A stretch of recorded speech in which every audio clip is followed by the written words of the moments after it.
Hello everyone, back tuning in to today's second video. We're going to have a look at the weather for the next week to 10 days. For today's second video takes us into the first week of May. We'll talk about Storm Hannah that's on the way for tonight and tomorrow. Start off with, and then we'll progress on to the week to 10 day update. So we've got a name storm, very late in the season to be getting a name storm, end of April, but got a name storm heading in off the Atlantic, going to give a bit of a blow to some parts of the country tonight and tomorrow.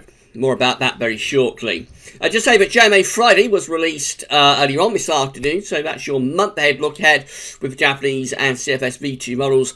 That's taking us through the rest of April, of course, into second half of May. A lot of uncertainty for May at the moment. Tonight, we're going to have the ENSO update for April. So we're going to be talking about El Nino and all of that kind of thing, seeing what's going on in the Equatorial Pacific Ocean. That'll be with you this evening. A lot of updates coming up over the weekend. I'll talk about those at the end of the video. But first of all, just say that if you're enjoying the content at GazWeb is at the moment, then please consider becoming a patron for GazWeb. We've got 62 patrons so far. Hello and a big thank you to all of our patrons.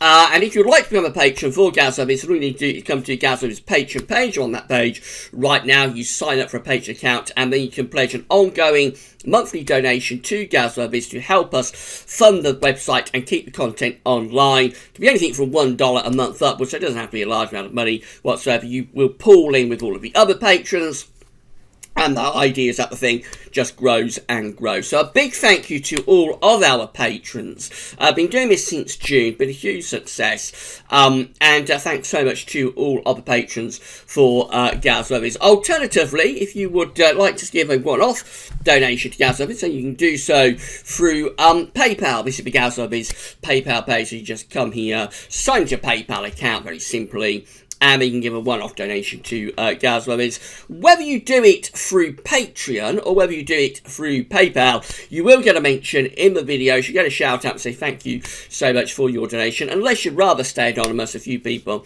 have chosen to do that. If so, leave a little note with your donation. But otherwise, we'll give you a mention. And you might want to mention for your website or for your business. And we're happy to do that. We'll even go to your business's website, if you like, and give you a little plug within the video. So big thank you to all of the patrons. Big thank you to all of the donors. As I say, you're helping us to keep website online. We are primarily ads funded, and will be remain so. We're not going to be going behind paywalls or anything like that.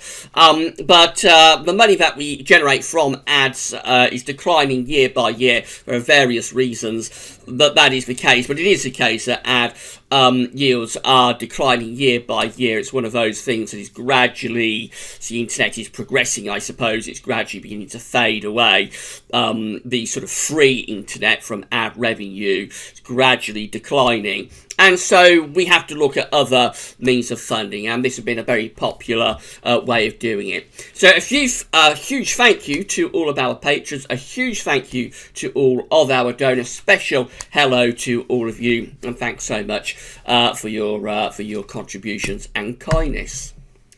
Right, starting off with a couple of pictures then. So this one was tweeted to me yesterday. A nice rainbow shot by Anthony McQuad. Obviously pretty beefy showers where Anthony was yesterday.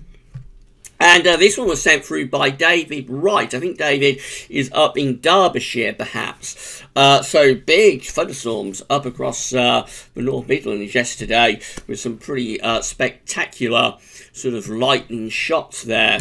Yeah, that's a cracking couple of pictures from David and also from Anthony. If you would like to have your pictures featured in the weather videos, there are various ways you can do so. So you can email them to us at gazwebs@gmail.com. You can share them within the comment box at GazWebs. It's a Discuss comment box. You need to sign up for a Discuss account, but you can always share your pictures there. Or you can share them on our social media pages as David and Anthony has done. By doing that, either on Twitter or Facebook, you can get your pictures featured in web videos if we've got time to do it. So a couple of really nice shots there from Anthony and from Davey too. Big thank you to both of you. And carrying on the Twitter sort of line, then this tweet was put out by the UK Met Office yesterday, confirming that Storm Hannah is on the way. So here we go. Hashtag Storm Hannah has been named by @Met-Éireann. That's the Irish Met Agency, of course. The storm will bring severe gales to Ireland on Friday night, with strong winds also expected for southern parts of the UK. And this is the animation that they included showing what's going to happen. So there's the area of low pressure heading in from off the Atlantic through the course of this afternoon, hitting Ireland. As we get through into the evening, very strong winds wrapped around that area of low pressure and some heavy rain too. They say potential for widespread gales. That's particularly, of course, on the southern and western side of that area of low pressure. These animations that UK Met share on Twitter are always really, really good. So do give them a follow. I'll leave the link to the UK Met's Twitter page within the description at YouTube. They're always worth a follow because the animations that they share always look really, really good. So again, there's Hannah rattling in through the course of today, and it's on the way, or she's on the way through the course of tonight, hitting Ireland particularly this evening and overnight, and then into the UK later in the night and through the course of tomorrow.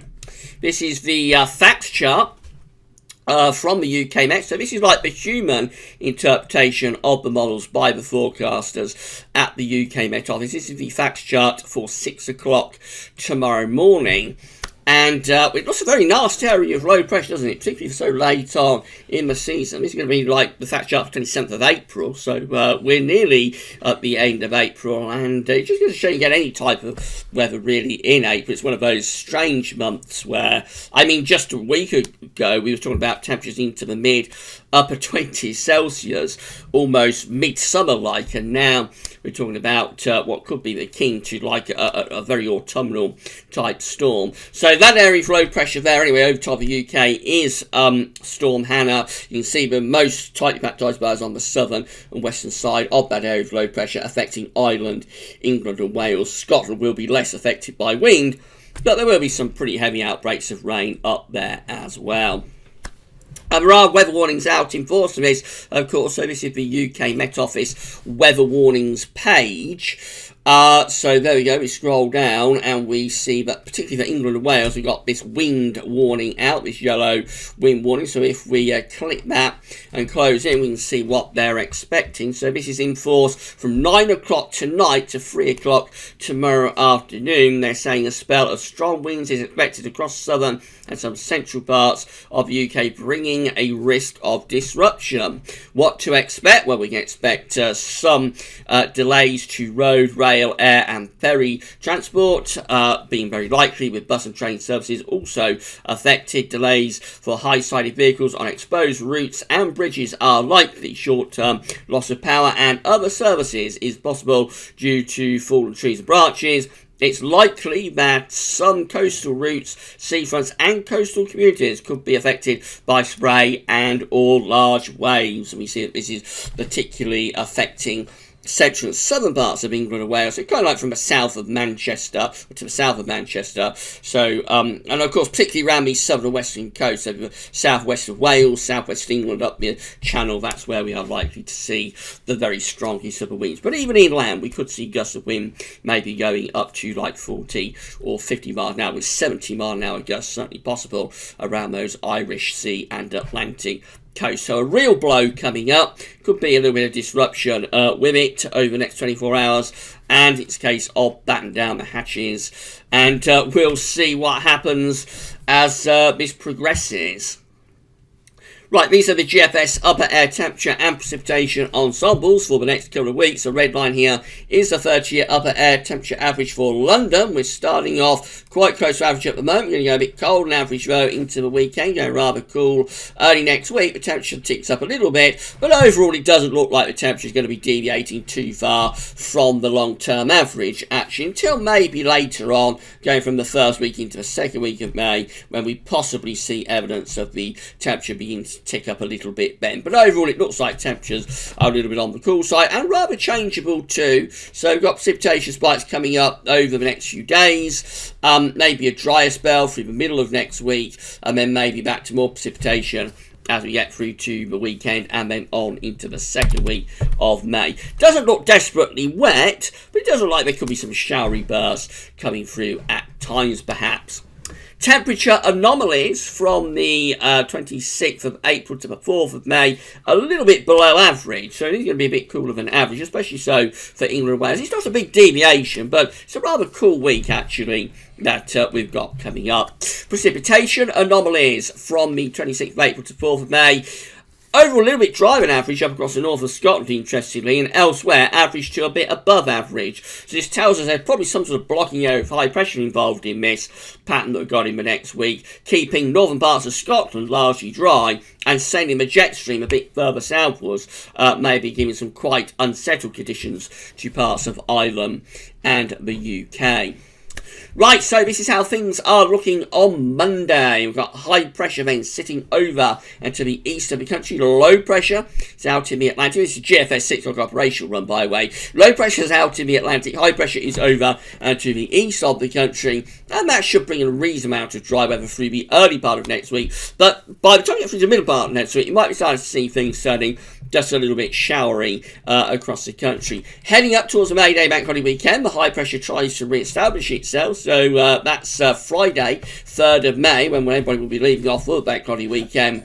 And we are more or less under an area of high pressure then, so should be a reasonable amount of dry weather. That continues into the May Day bank holiday weekend. We keep high pressure influences going very close to us, and we start to draw the air up from the south. So that looks pretty good, actually, for the May Day bank holiday weekend. We might get a reasonable amount of dry and fairly warmish weather with that, you would have thought. In the more extended range, heading out beyond day 10, starts to turn wet and windy, so low pressure begins to rattle back in from off the Atlantic, at least for a while.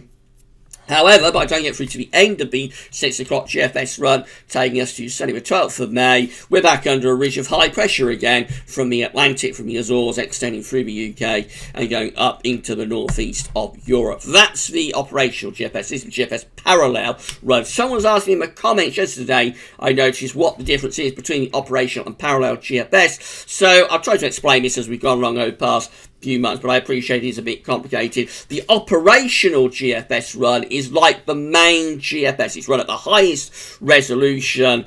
So that is like your main GFS run. The parallel run is going to become the main operational GFS very shortly. So the parallel is like an upgraded version of, if you like, of the operational GFS. Every year, NOAA and NCEP upgrade their operational model, and they run the two, the sort of current operational and the upgraded version. They run them alongside one another for a few months to iron out any problems. They don't normally run them. It's been going on for quite some time. They don't normally run the two versions parallel to one another as long as they have done this time. The reason it's gone on so long is that we had the shutdown, of course, back in the winter. Donald Trump and Congress had a bit of a battle of wills, and the government was shut down for several weeks. So that delayed things. And I think this particular parallel GFS run has also had quite a few problems that they've had to iron out. So that's the reason they run it in parallel, so they can see how the upgraded version is performing, and if there are any problems before it becomes the main operational run, then they can iron out those problems, if you like. So they've done that. They've gone through the ironing out process. I believe this is now set for a June rollout. The parallel run will become the main operational GFS run in June. I'm not sure what the date will be. I don't think the date's been confirmed yet, but it is likely to be June when the parallel GFS run will become the main operational run. And then we will stop talking about operationals and parallels, because this will just then become the main operational GFS. I hope that explains what's been going on over the past few months would be operational and parallel GFS. Right, so this is the parallel GFS, and it's starting on Monday the 29th. We've got high pressure over and to the north and east of the country. Once again, that high pressure stays in control through the early part of next week, through to the middle of next week. High pressure just begins to locate a little bit towards Greenland, Iceland, trying to pull down some colder winds from the north. Let's head up towards the bank holiday weekend. We're still under high pressure, but gradually this ridge is getting itself further towards Greenland and Iceland. So we are very close to opening the door to quite a cold north to northeasterly wind there.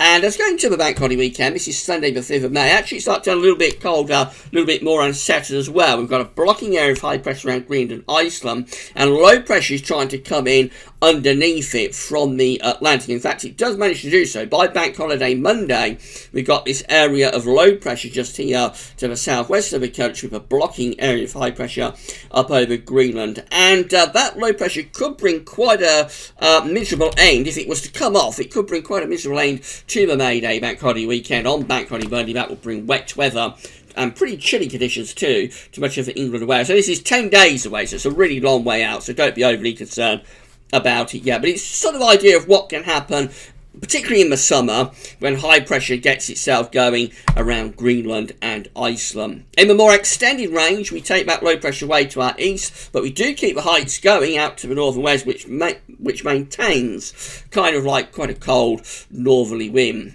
And then we finish up with this particular GFS run looking rather changeable and still quite cool as well, really. So the parallel GFS today is rather changeable and rather cool through the first half of May. ECMWF looks like that. So again, we've got the ridge of high pressure very close to us early next week, strengthening, but heading up towards Greenland by the middle of next week, allowing some low pressure to form over country. I could bring a showering start to May. That's the 1st of May, of course. It could bring some showery conditions, especially to northern parts of the country. Heading up towards the bank holiday weekend, very similar to the GFS parallel run, actually, in that we take that high pressure to Greenland and Iceland. We have this trough sinking through Scandinavia, and that is pulling down this pretty cold northerly wind. There's the upper air temperature showing that -5 Celsius isotherm is plunging south at the end of next week. That's unusually cold air to the beginning of May. It will probably bring wintry showers to Scotland, especially over high ground, and more notably, it would probably bring back a risk of some quite significant overnight frost as we head into the bank holiday weekend, because that main area of low pressure is over Scandinavia and it's gradually moving away from us heading into bank holiday weekend, allowing this ridge to push down from the northwest. And so with clear skies, light winds and already cold upper air temperatures established, that would be a perfect recipe for some what could be extremely damaging late season frost. We don't want to be getting frost at the beginning of May. There's a lot of fruit blossom, a lot of plant, wildlife, flora and fauna out now, and we certainly don't want to be talking about significant night frost, but that's the kind of pattern that could bring significant night frost for the early part of May. Then head through the May Day bank holiday weekend up to day 10. That ridge sort of collapses down into southeastern parts of Europe, and low pressure starts heading for off the Atlantic. So I'm not sure that's a particularly good scenario for bank holiday Monday either. This is day 10, Monday the 6th of May, May Day bank holiday Monday. And to be honest, that does look a little bit ominous with that low pressure out to the southwest. It is trying to drag up warmer winds from the southwest, so that's the plus, but the minus is that that's also bringing weather fronts across the country and probably outbreaks of rain too. So still the ongoing questions, I think, about this May Day bank holiday weekend. These are the scenarios that we've got on the table within the ECMWF ensembles today for day 10, which of course is May Day Bank Holiday Monday. It's the 6th of May. We've got 24 members of the ECM ensembles, including the operational and control runs, that are looking quite unsettled.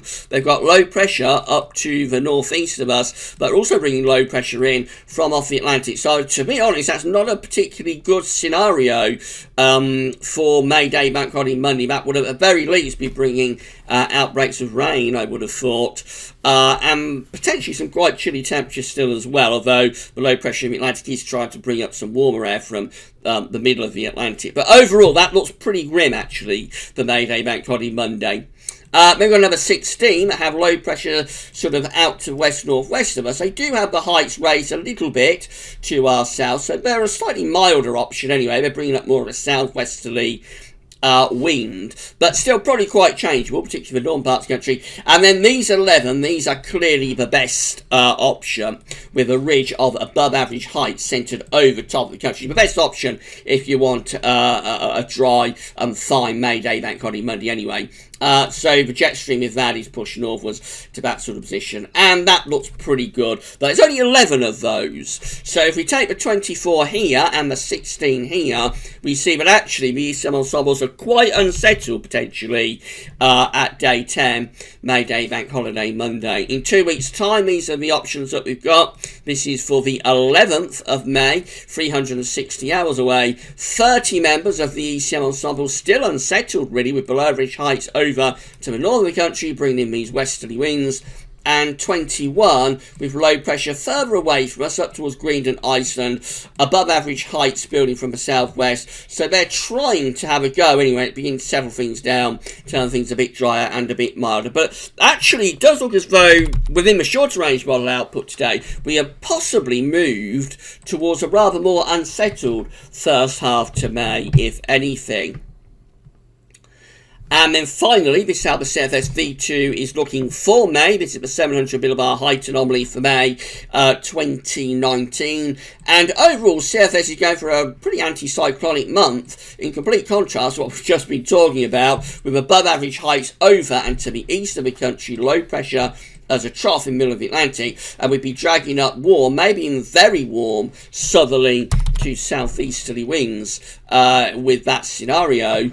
Temperature anomalies for May, look at this, going for a very mild, if not warm, possibly even very warm month. We're in those red colours, so let's have a look at the scale. On the scale, those red colours are going to take like 1 to 2 degrees above average. That's going to be a pretty hot May if it comes off. Finally, precipitation-wise, no particular signal. Very often precipitation is weaker than temperature and heights with these long-range models, so no particular signal. But obviously, if we're talking about above average heights, high pressure centred over just to the east of the country, you would expect a rather dry month, if anything. So warm and dry, I think, is being signalled, maybe very warm and dry, being signalled by CFS V2 for May. But the shorter range output today, as we've gone through it, the GFS and the ECM, I think we can see that overall we might be heading towards a more changeable sort of scenario through the first half of May. Day by day, we are getting drastic and wild swings between both the short range and the long range model output and intra-model variation. It really is incredibly confused time. It's a good job it's not winter. Good job we haven't got half as many people hanging on the updates at the moment as we do in the winter or in the middle of summer. Always a very busy time in the middle of summer, of course, with things like Glastonbury going on. So this is one of our quieter times, and it's a bit of a relief, really, that it is, because if we have 3,000 or 4,000 people watching the videos every day, such as we can when it gets very busy, I think it would all be getting rather tense with these wild sort of swings between all of the models and the long range and the shorter range that we're seeing every day. It's a very frustrating time, and we're just going to have to wait and see how this continues to play out over the next few days. But I think certainly the shorter range is inching back again after yesterday, probably going more towards the drier side of things, if anything. But today, we're probably inching back towards a more unsettled and cooler first half to May. We shall see. We've got the ENSO update coming up for you tonight, so come back to that. Around 7 o'clock, you'll be brought up to date with what's happening in the actual Pacific Ocean. Tomorrow, such a busy day. Weekend forecast coming up. Week 2 10-day video update coming up tomorrow as well. We'll begin tomorrow's updates with the seasonal model roundup for the summer of 2019. That's going to be an interesting watch. We're going to get something like 11, 12 long-range models together, see what they're all showing for the summer for only the second time this season. And then tomorrow night, we'll have your latest update for May Day Bank Holiday weekend. Sunday, Gauss Weather Sunny Roundup is back, and also the summer analogues are back. They were rested last week for Solar Sunday, but they're back this week. So it's all going to be happening at the website over the weekend. Do keep checking back to all of the updates. Hope you're enjoying them. And that's all for now, though. Thanks for watching.